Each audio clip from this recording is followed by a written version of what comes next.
In this lecture, we will SSH into the virtual machine we created in the previous lecture.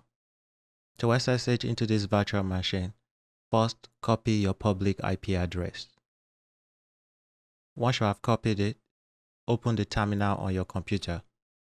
If you are using Windows, open PowerShell, and if you are using Mac, open your Mac terminal.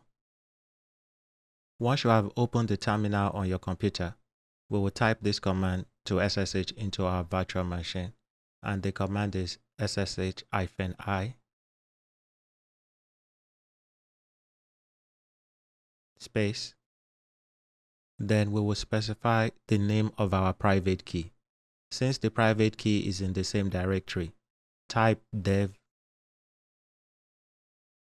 Once you type dev, press the tab key on your computer, and it should auto-complete it for you because the key is in the same directory. Then we're going to enter another space, and we are going to type Azure user, which is the username of our virtual machine.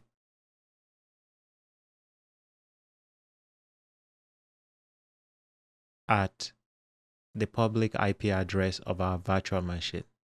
This is the command to SSH into the virtual machine. Once you type it, press enter. And here we are going to type yes and press enter. And there you go. We have successfully SSH into the virtual machine. If you have any questions or there's any part you don't understand, please leave your comments below. Thank you, and I'll see you in the next lecture. Bye.